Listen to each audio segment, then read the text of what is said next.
Hi, my name is Venus O'Hara and welcome to another video from my unmade bed. In this video I'm going to talk about why I left my job in luxury real estate to become a sex blogger. It definitely wasn't something I planned, but the circumstances in my life kind of led me towards it really. It all started 9 years ago. I was already living and working here in Barcelona and I was working in luxury real estate, so it was 2009 and it was just the worst time to be in real estate. Anyway, my clients were expats looking to invest in Barcelona. So I was never really a property guru, I was never interested in property. Lots of my clients actually worked online, and I started spending time with these people and started thinking big. Even though there was a financial crisis in Spain, I saw these people, they seemed to be really unaffected by it and unaffected by things that were happening locally in Barcelona and Catalonia and everything, and I kind of liked that ignorance almost, because ignorance is bliss, as they say, and they were kind of living a different reality of Barcelona, and I wanted to tap into that right reality.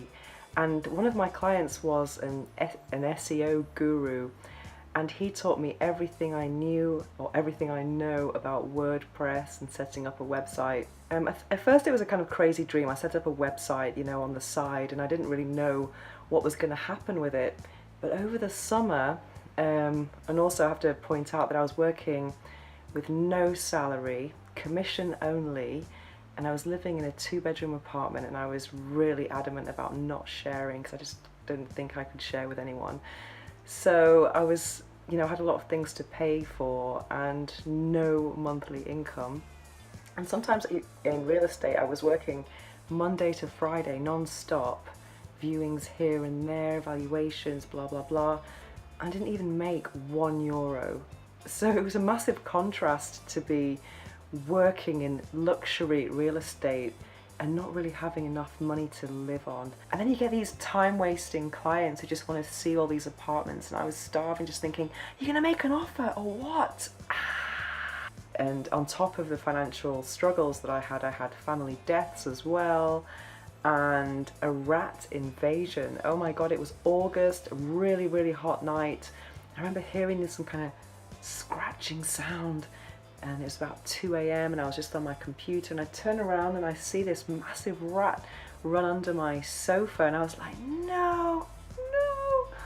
So to make matters worse, I had to buy rat poison before food, and I think you always have to hit rock bottom, no, to build yourself back up again.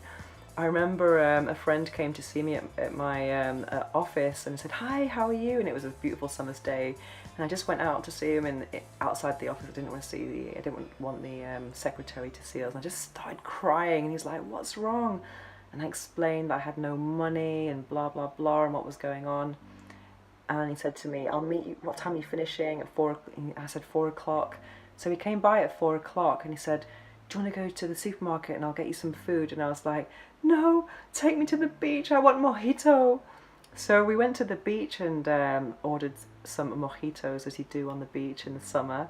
I was just halfway down the glass or something, I got a phone call from one of my clients who was going to make an offer for an apartment. So I was like, wow, I was absolutely euphoric, because in those times an offer did not come about that easily, because it was the crisis. And I was like, yeah, second mojito, yes!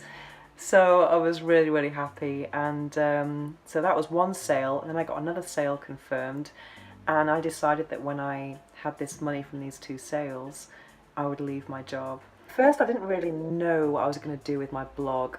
I was just so happy to get out of real estate and stop doing OPS, other people's shit. And why a sex blog and not another type of blog? Well, I've always been a very sexual person, and I guess it was a kind of wild dream of mine.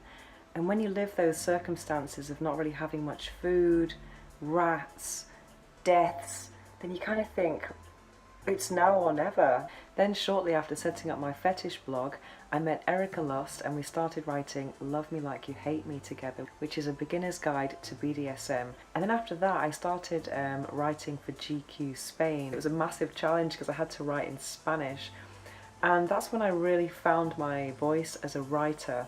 It used to take me about 3 days to write an article. And then I started writing for El País. I wrote over 100 articles, and many of them got to the top 10 of the most read of the whole elpais.com, which was amazing. So I was really focused on media and writing books. I also wrote English for Perverts and The Mask of Venus, which is an erotic memoir. I wrote them and published them in Spanish. As I was quite well known in Spanish press, that's how I started receiving lots of free sex toys, and that's how I became a sex toy tester.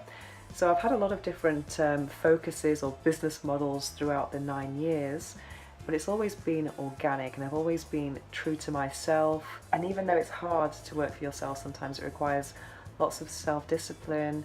You don't know when the next paycheck's coming in. I would not change it for the world. I hope you've enjoyed this story, and I hope you find it inspiring, and see you in another video.